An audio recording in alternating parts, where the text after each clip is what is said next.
नमस्कार सभी छात्र छात्राओं को नमस्कार। आज हम बीए सेकेंड ईयर हिंदी साहित्य के प्रथम प्रश्न पत्र के अंतर्गत अपनी काव्य रीतियों का नियमित अध्ययन जारी रख रहे हैं। हमने काव्य रीति में पिछली क्लास में काव्य रीति की परिभाषा देखी है। काव्य रीति को आरंभ करते हुए हमने वैदर्भ रीति की परिभाषा को पढ़ा था और आज हम वैदर्भ रीति को आरंभ करते हुए उसके उदाहरण के बारे में चर्चा आरंभ करते हैं। देखिए, वैदर्भी रीति काव्य रीतियों के कितने भेद हैं? 3 भेद हैं। वैदर्भी, गौड़ी, पांचाली। वैदर्भी, गौड़ी, पांचाली। वैदर्भी है, गौड़ी है और पांचाली रीति, इसके 3 भेद हैं। सबसे पहले हमने वैदर्भी रीति को देखते हैं। वैदर्भी रीति के उदाहरण को हम समझते हैं किस प्रकार से है। हमने इसमें पढ़ा था कि इसमें कैसी वर्ण योजना होती है? सुकुमार वर्ण योजना होती है और सुकुमार वर्ण योजना के साथ साथ ही इसमें हमें जो कटु शब्द हैं, जो कह सकते हैं ओज व्यंजक जो शब्द हैं, उनका बहुत ही कम प्रयोग हमें इसमें देखने को मिलता है। देखते हैं इसके उदाहरण के बारे में। देखते हैं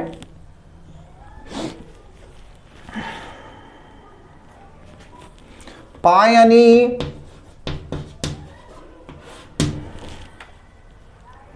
नुपुर मंजू बजय। नुपुर मंजू बजय, पायनी, नुपुर मंजू बजय। कटी किनकिनी में, कटी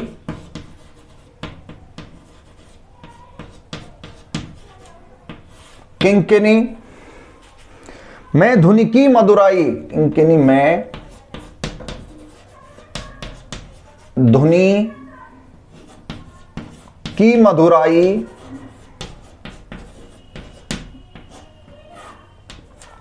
मधुराई। सांवरे अंग लसै पटपीत। सांवरे अंग लसै पटपीत। हिये हुल से बनमाल सुहाई। हिये हुल से बनमाल सुहाई।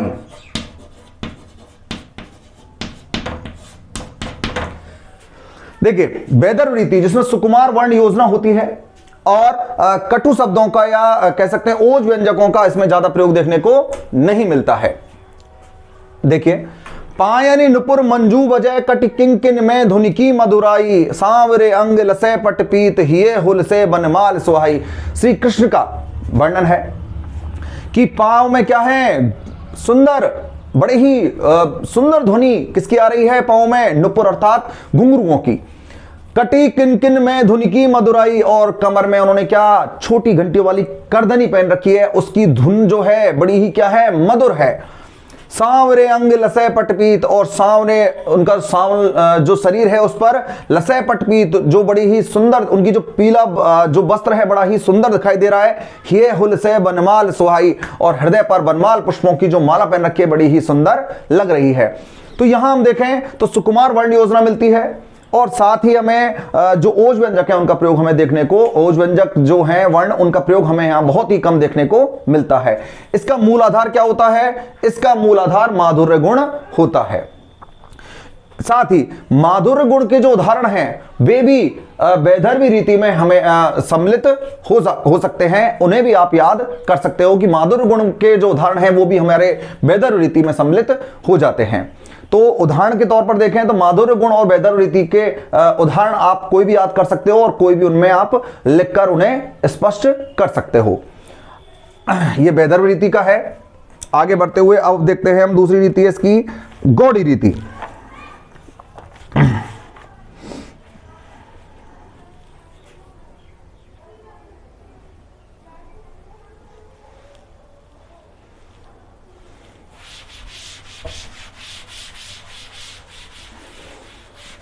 दूसरी रीति आती है हमारी गौड़ी रीति।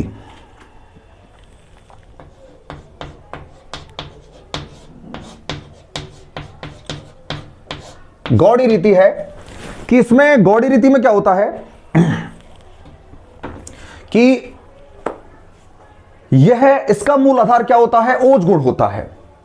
जिस प्रकार ओज गुण की हमने अभी व्यंजना की थी, ओज गुण को हमने देखा था, वही कौन होता है, उसकी रीति क्या होती है, गौड़ी रीति होती है। कैसे देखते हैं गौड़ी रीति का क्या होता है। यह रीति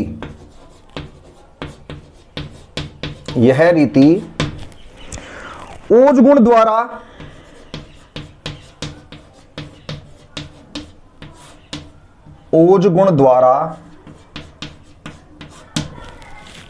ओजपूर्ण भावों की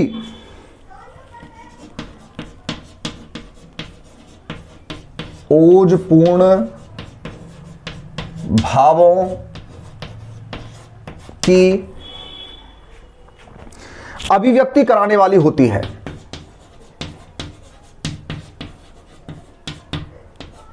अभिव्यक्ति कराने वाली होती है।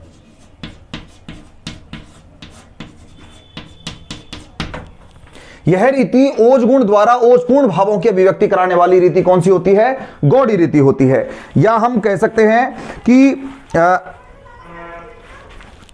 इसमें कैसे भाव आते हैं, ओजपूर्ण, उत्साह को बढ़ाने वाले। यही भाव हमने किसमें देखे थे, ओज गुण में हमने देखे थे। तो ओज गुण द्वारा ओजपूर्ण भावों की अभिव्यक्ति कराने वाली होती है। कौन सी रीति होती है, गौड़ी रीति होती है। इसमें क्या होता है, इसमें कठोर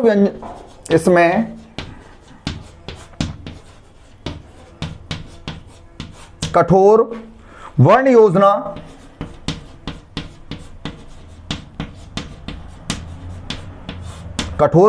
वर्ण योजना सामासिक योजना पाई जाती है।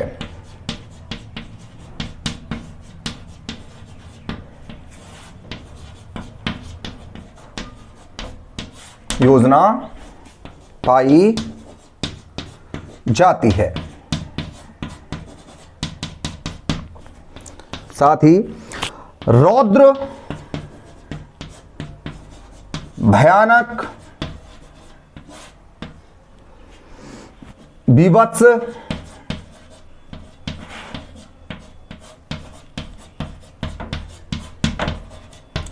रसों में इसका प्रयोग होता है। कि रौद्र, भयानक और बीभत्स रसों में इसका प्रयोग हमें देखने को मिलता है। क्या होता है, ओज गुण द्वारा ओजपूर्ण भावों की क्या कराती है, अभिव्यक्ति कराती है। इसमें कठोर वर्ण योजना सामासिक योजना पाई जाती है और रौद्र, भयानक व बीभत्स रसों में इसका प्रयोग किया जाता है या इसका प्रयोग होता है। इसका प्रयोग कहां देखा जाता है, कौन से रसों में, बीभत्स रस में और रौद्र और भयानक रसों में इसकी योजना हमें देखने को मिलती है। अब हम इसके उदाहरणों को ओज गुण के उदाहरणों से स्पष्ट कर सकते हैं। ओज गुण के जो उदाहरण है वो ही किसके उदाहरण हो सकते हैं, वो ही गौड़ी रीति के उदाहरण हमारे सामने आते हैं। अब देखते हैं इसके उदाहरण के बारे में।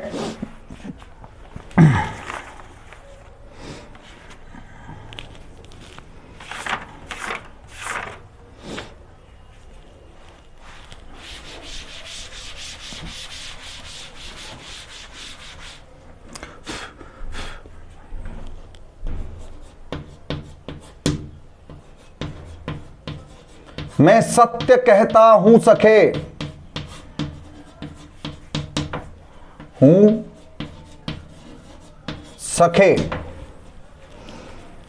सुकुमार मत जानो मुझे, सुकुमार मत जानो मुझे, यमराज से भी युद्ध में, यमराज से भी युद्ध में प्रस्तुत सदा जानो मुझे, प्रस्तुत सदा जानो मुझे। देखिए गौड़ी रीति में किसके भाव आते हैं? ओज के भाव आते हैं, उत्साह के भाव आते हैं। मैं सत्य कहता हूं सके सुकुमार मत जानो मुझे, यमराज से भी युद्ध में प्रस्तुत सदा जानो मुझे। अभिमन्यु का कथन था कि भाई जो कह रहे थे कि मुझे सुकुमार मत समझिए, क्या हूं मैं? सुकुमार मत जानो, यमराज से भी युद्ध में प्रस्तुत सदा जानो मुझे। मतलब मुझ में इतनी वीरता और इतना साहस है कि यदि युद्ध का यदि कोई समय आता है तो यमराज से भी लड़ने के लिए मैं तैयार हूं। तो यहां ओजपूर्ण भावों की अभिव्यक्ति होती है। साथ ही हमने ओज गुण में उदाहरण लिखाया था, हिमाद्रि तुंग सुंग से प्रबुद्ध शुद्ध भारती। तो वह उदाहरण भी किसमें सम्मिलित हो सकता है? गौड़ी रीति में सम्मिलित हो सकता है। तो जहां ओजपूर्ण भावों की अभिव्यक्ति होती है वहां कौन सी रीति होती है? वहां गौड़ी रीति होती है। उदाहरण के लिए बता दूं मैं आपको, उदाहरण आपके गौड़ी रीति और ओज गुण के उदाहरण आपके दोनों ही, आप कोई सा भी उदाहरण इसमें प्रयोग कर सकते हो। ओज गुण का भी इसमें लिख सकते हो आप, या ओज गुण में गौड़ी रीति का भी उदाहरण आप लिखकर स्पष्ट कर सकते हो। तो इस प्रकार से ये अपनी गौड़ी रीति है जिसमें ओजपूर्ण भावों की व्यंजना हमें दिखाई देती है। अगली रीति आती है अपनी, देख लीजिए इसको,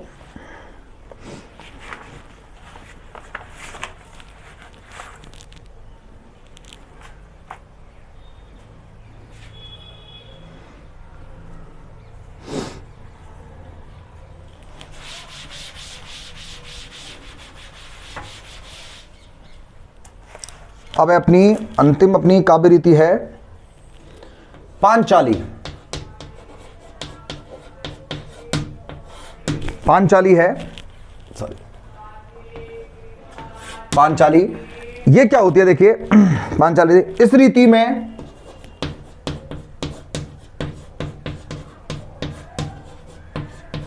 रीति में जहां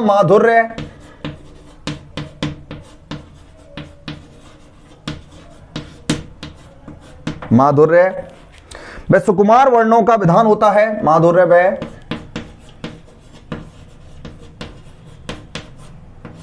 सुकुमार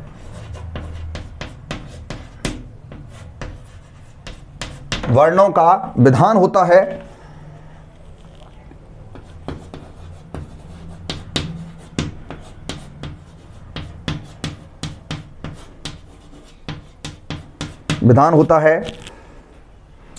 वहीं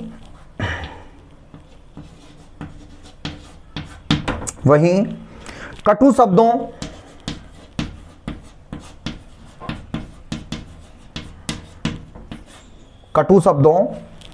में छोटे सामासिक पदों का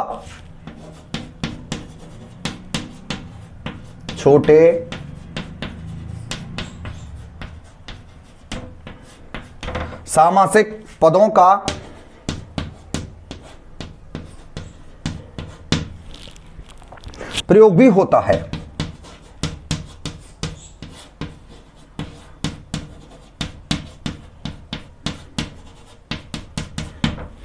अर्थात न अधिक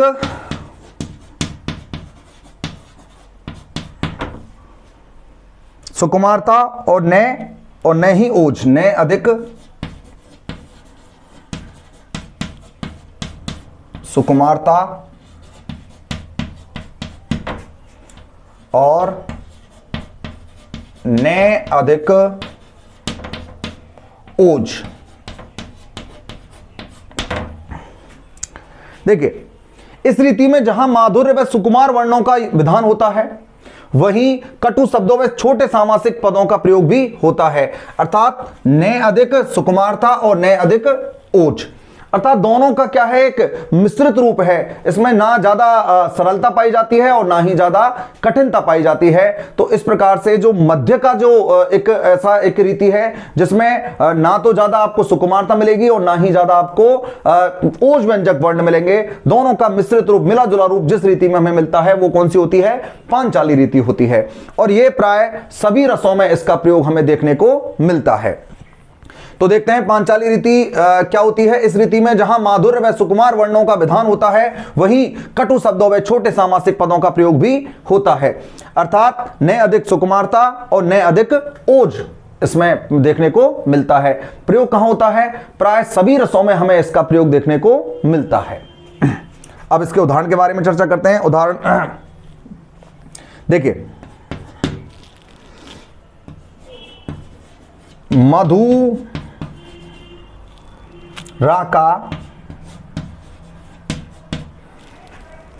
मुस्कुराती थी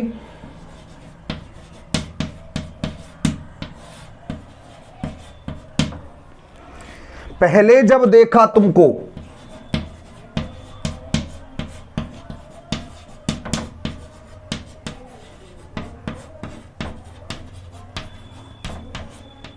तुमको परिचित से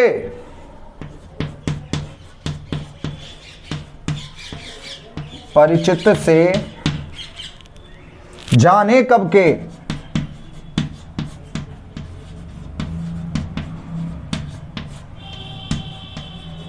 तुम लगे उसी क्षण हमको, तुम लगे उसी क्षण हमको। मधुराकार मुस्कुराती थी पहले जब देखा तुमको, परिचित से जाने कब के तुम लगे उसी क्षण हमको। तो यहां ना ज्यादा सुकुमारता है, ना ज्यादा हमें ओज गुण के भाव हमें यहां दिखाई देते हैं। तो एक ऐसी रीति जहां पर क्या हो, ना ज्यादा ओज व्यंजक हो और ना ही ज्यादा माधुर्य गुणों से युक्त हो, तो वहां कौन सी रीति होती है, वहां वहां पांचाली रीति होती है। और ये प्राय सभी रसों में हमें इसका प्रयोग देखने को मिलता है। तो आज हमारी काव्य रीतियों का अध्ययन हमारा समाप्त होता है कि काव्य रीति और काव्य गुण हम कर चुके हैं। अब हमें आगे बढ़ते हुए हमें काव्य दोष जो है हमारे टॉपिक के, उनको आरंभ करना है। तो हमारी काव्य रीतियों का है जिसमें हमने 3 रीतियों के बारे में अध्ययन किया है। धन्यवाद।